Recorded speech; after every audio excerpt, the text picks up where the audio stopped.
呢排天氣又濕又悶，大家有冇發覺屋企條毛巾無論你點洗點曬，用咗一排總係會有一股怪味，直情係好似隔夜蟹加埋抹布嗰種酸臭味。有時表面仲會摸落去滑潺潺，甚至變到黃粗粗咁，睇到都反胃。好多人一見到條毛巾變成咁，第一個反應就係算啦，掉咗佢，買條新嘅。喂，等陣先，千祈唔好咁浪費住。今日我就要同大家分享一個超級無敵嘅神奇生活黑盒秘籍。唔理你條毛巾用咗幾耐、幾乾、幾硬、幾臭，甚至幾黃都好，你根本唔需要買過條新嘅，亦都唔需要用埋啲傷手又刺激嘅漂白水。只要你跟住我嘅方法喺毛巾上面灑上呢一樣嘢，保證你條毛巾即刻好似時光倒流咁，徹底恢復出廠模式，變返好似啱啱買返嚟嗰陣咁，又軟熟又乾淨，仲完全冇晒浸酸臭味。講到呢度，大家一定好想知呢個咁神奇嘅一物到底係咩呢？冇錯，其實佢就係我哋喺廚房成日都會見到平到笑嘅小蘇打粉，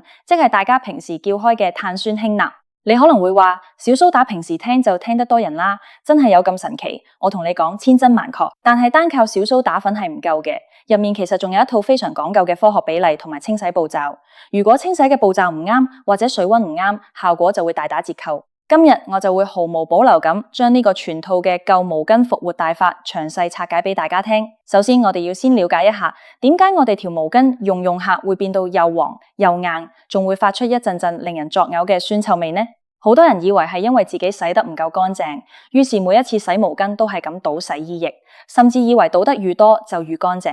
其實呢個正正就是令到毛巾短命嘅元兇之一。我哋每日沖完涼或者洗完臉，皮膚上面嘅油脂、死皮、汗液其實全部都會流晒喺毛巾嘅纖維入面。當你用普通嘅洗衣液去洗嗰陣，如果洗滌劑過量或者水溫唔夠，呢啲油脂同埋洗衣液嘅殘留物就會混合埋一齊，死死咁卡喺毛巾嗰啲密密麻麻嘅圈圈纖維入面。加上香港嘅天氣通常都好潮濕，特別係春天同埋打風落雨嘅日子，浴室入面長期通風不足，環境又濕又暖。呢個環境對於細菌同埋真菌嚟講，簡直就係完美嘅5星級溫床。呢啲細菌喺毛巾上面大量繁殖，分解毛巾上面嘅油脂同死皮，就會產生一種叫丁酸嘅物質。呢種丁酸就係嗰陣令你頂唔順嘅酸臭味來源。而當油脂長期積聚、氧化之後，毛巾就會慢慢由白色變到黃滋滋。至於點解會變硬同埋滑潺潺，嗰啲滑潺潺嘅感覺其實係細菌形成嘅生物膜，而變硬就係因為水入面嘅鈣、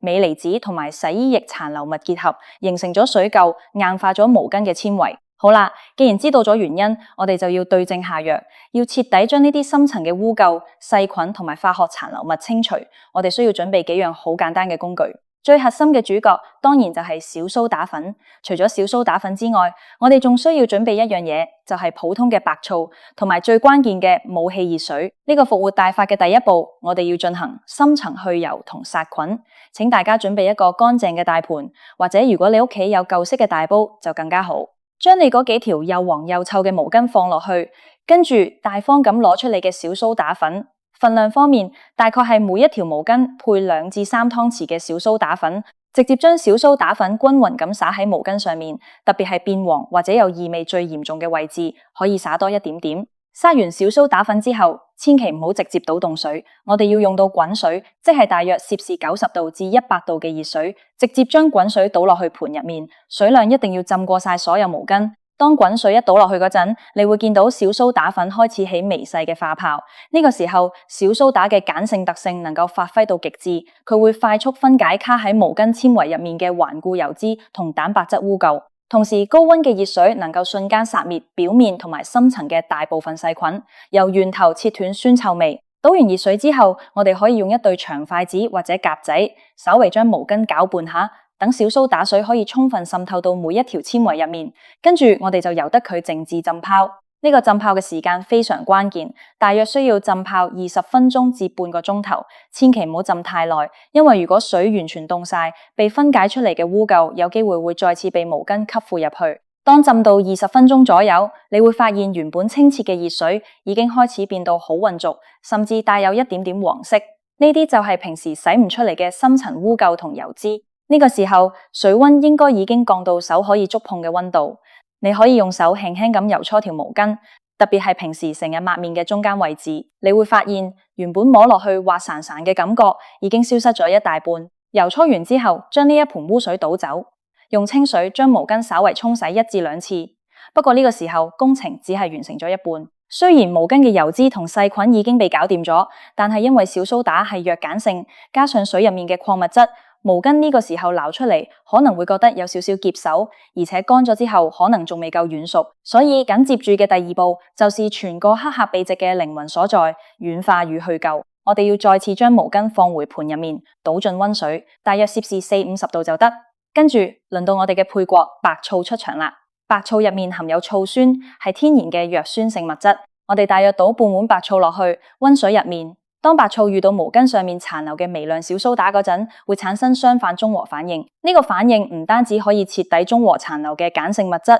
最重要嘅係醋酸可以溶解積聚喺毛巾纖維上面嘅鈣鎂水垢。大家平時用洗衣胎或者洗衣粉入面嘅造垢好容易同硬水結合，好似層膠咁鎖住毛巾嘅纖維，令到毛巾愈洗愈硬。白醋就係呢層膠嘅黑星。當你將毛巾浸喺白醋溫水入面大約10分鐘，你用手去摸，你就會驚奇地發現條毛巾好似施咗魔法咁，突然之間變到非常之鬆軟。而且白醋本身都有好好嘅去異味同殺菌功能，可以將最後剩低嘅一絲絲雜味都徹底清除。有人可能會問，用白醋洗毛巾，條毛巾咪會有一陣好酸嘅酸醋味？大家大可以放心，白醋嘅味道係具有揮發性嘅。只要你浸完10分鐘之後，將毛巾攞去，用清水徹底沖洗乾淨，擰乾，等佢乾透咗之後，嗰陣醋味就會完全消失，留低嘅只有乾淨清爽嘅天然布料氣味。洗好之後，最後一步嘅晾曬都非常之有講究。好多香港人因為屋企地方細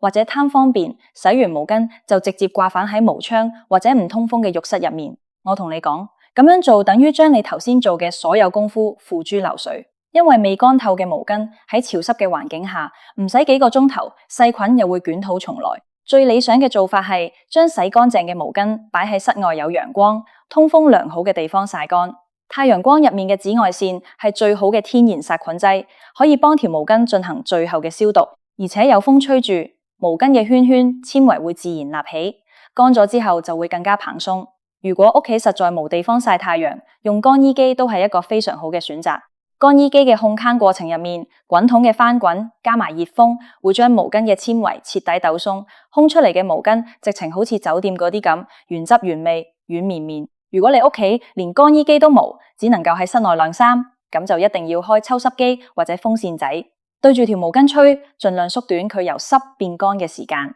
只要條毛巾可以喺4個鐘頭之內完全乾透，細菌就無機會滋生，自然就唔會再有酸臭味。講到呢度，大家係咪覺得呢個方法其實好簡單呢？只需小蘇打、白醋、熱水呢幾樣每個人屋企都有嘅低成本物品，就可以令一條原本準備要掉嘅舊毛巾完美復活，恢復出廠模式。呢個方法不單止環保，仲幫你慳返唔少買新毛巾嘅錢。最後都要提提大家，雖然呢個復活大法好犀利，但毛巾始終係消耗品，平日嘅保養都好重要。例如每用完一次，盡量張開，掛喺通風嘅地方，唔好將佢折埋一嚿。大概每隔1至2星期就可以用呢個小蘇打加白醋嘅方法深層清潔一次，